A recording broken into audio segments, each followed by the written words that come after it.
Welcome to the first video installment of Logic and Critical Thinking. As is appropriate, we start by discussing what the definition of our subject matter is. The class is about critical thinking. So what is critical thinking?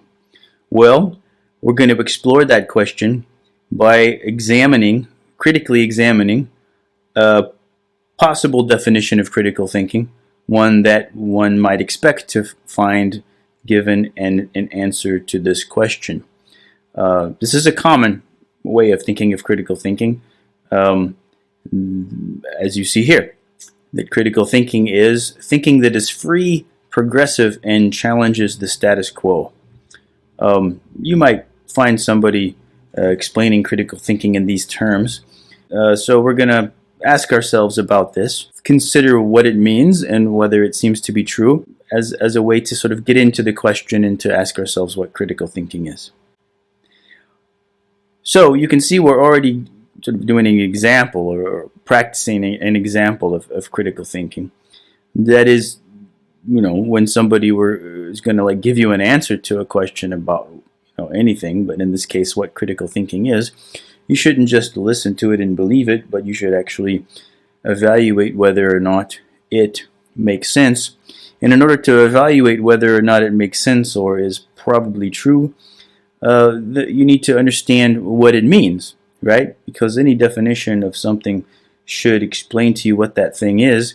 And if you don't know what the terms or the words in the definition mean, then you really don't understand what the definition is supposed to be helping you understand. It might give you the impression or the feeling that you understand it, but in order to really know that a definition or any explanation of something has given you an understanding of that thing, you really need to consider the definition and explanation giving and ask whether you know and understand what the terms and the words in the definition or explanation actually mean.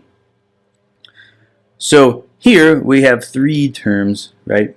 Three key terms that constitute this definition that we have to ask about. One is free, the second one is progressive, and the third one is that it challenges the status quo. So we will ask ourselves what each of these things mean in a reverse order, actually, because the first thing we're going to ask about is that question about challenging the status quo, right? So we know that the status quo means the way things are, basically, the way things normally are, yeah?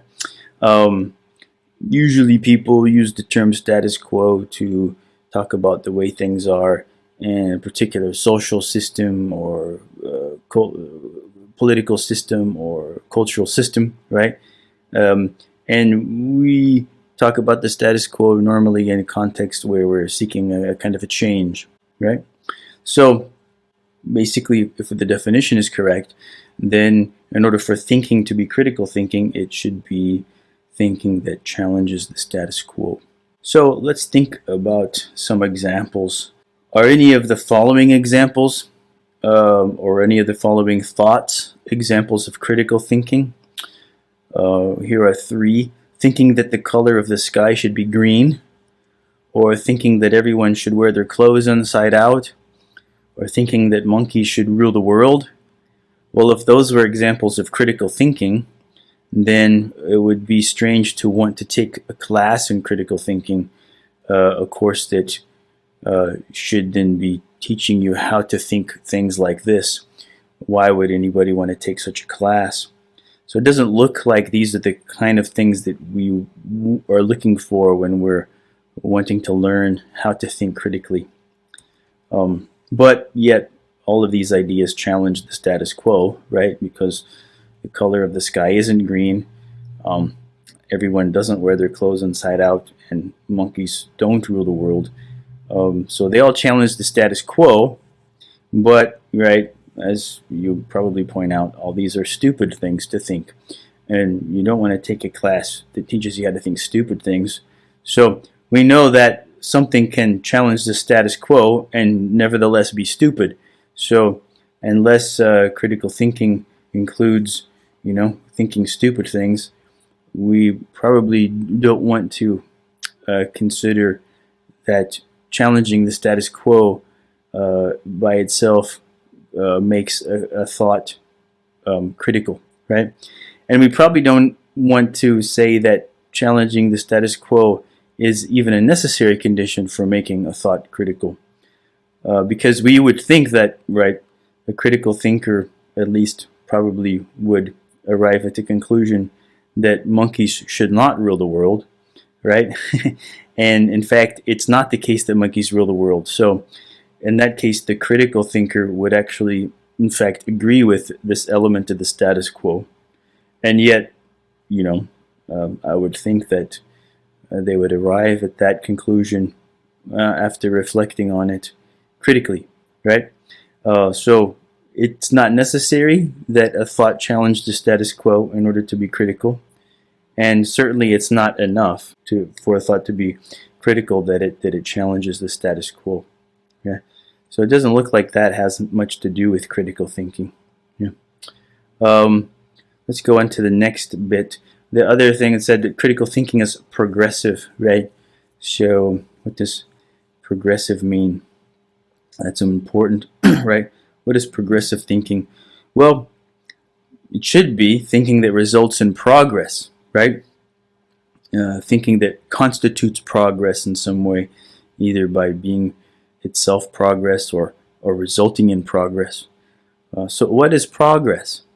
Well, we don't really know anything about critical thinking when someone tells us that it's progressive thinking, unless we know what progress actually is. So, if you reflect on it, progress in its most general sense is to approach or to come closer to the fulfillment of a goal, right? So we could talk about, somebody's climbing a mountain. We could talk about their progress toward the top of the mountain, right? Progress makes sense only in the context of some kind of motion of some kind, right? Somebody's trying to reach a goal, right? In this case, it's the example of motion of climbing up to the top of the mountain. In that case, the goal is to reach the top of the mountain. If your goal was to get an A in the class, then getting an A on your assignments and studying and the like could be considered progress toward that goal, right? So progress doesn't make any sense outside of a relation to a goal.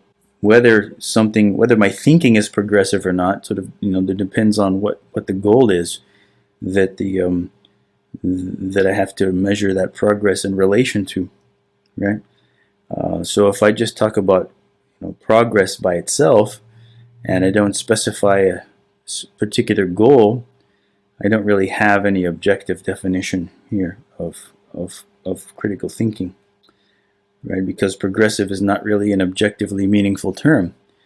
If progress is just the approach to the fulfillment of one's goal, then one person's progress might be another person's regress, depending on what goal each person has. So this isn't really a meaningful or informative, at least, definition of critical thinking, unless somebody gives us a pretty clear idea about what the goal is that constitutes the approach to which constitutes progress. The other part of that definition was free. Critical thinking is free thinking, right? So we should ask about that. What does that mean, free thinking? Well, we have to ask what is free. And, well, freedom is just the absence of constraints, the absence of limits, right? You're free to the extent that you don't have limits. Someone may be more free or less free, depending on how many constraints or limits they have. That's what freedom is. So what about when we combine that with thinking? What does it mean to be thinking without limits, without constraints? Is there already a word that we might use to describe thinking without any constraints? And here's a word I think might work, because maybe delusional. That's a word that comes to mind, right? People that are delusional, they seem to be thinking without limits or constraints. For example, think of a man who believes he is Napoleon, or he thinks he is Napoleon, right? But he's not Napoleon. But nevertheless, he thinks that he is. So the fact that he is not Napoleon is not a limit on his thinking, and he seems like free in relation to reality. Reality does not limit his thinking, and so he's free. His thinking is free, at least to that degree. His thinking really is not totally free, though, because the fact that he thinks he is Napoleon, that limits him. That alone limits him from thinking that he is anyone other than Napoleon. A person can't really think he is Napoleon and not think he is Napoleon all at once, right? Maybe he can change his mind, but as long as he's thinking he's Napoleon, he can't be thinking that he's not Napoleon. So it seems like as long as he's thinking something, his thinking is limited, right? Is constrained in some way. So it looks like from that we can conclude that thinking by its nature is constrained and constraining. If we argue that way, to think is to think something, and if you're thinking something, you can't be thinking the opposite. So it looks like thinking by its nature is limited and limiting, constrained and constraining. Basically, thinking by its nature is unfree in some sense or other, right? And generally, we'd hoped that thinking would be constrained by reality and the facts, rather than something false or pathological, right? And so the question is, what is the nature of the thing that's limiting our thinking? Is it that our thinking is limited by the truth, by the reality and the facts, or by something else? And of course, like we said, we'd hope that our thinking is limited by the facts. So free thinking can only really mean no thinking. If we think absolutely free thinking, it can only mean no thinking. And if we say, oh, well, we don't really mean like that, well, what do we mean then? Because we said free thinking. We're not really looking at a meaningful or a very well put together definition of critical thinking, right? In fact, you'll find, I think, when you observe how people talk, the term free thinker often operates to constrain people from thinking at all, precisely for the reason we gave, because to think is to think something, and that means it's for thought to limit itself in some way in relation to something, and hopefully that's the facts and the evidence. But when somebody wants to be a free thinker or considers himself a free thinker, it seems like that sort of invites to a sort of lack of commitment, right? So I want to keep my options open. That means I'm not going to be thinking anything. And so, yes, it does appear that the idea of free thinking can sometimes, in fact, be something which prevents people from actually thinking. Right? Okay. So that was our, offered definition, the one that we considered and analyzed, critically evaluated.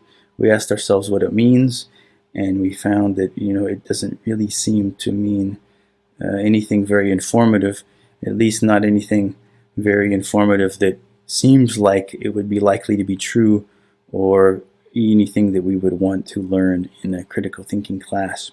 So in the end, even though the definition started out sounding like something great and exciting and something obviously good and something that you should want to learn, it turns out to be that the definition was nothing other than a lot of high-sounding hot air, as we say, when somebody's just making noise and air's coming out of their mouth, making sounds and putting words together and saying them, but in the end, when you ask yourself what it means, it actually turns out to be quite a bit of nonsense. Okay, we're going to go on to the next video to talk about what critical thinking really is.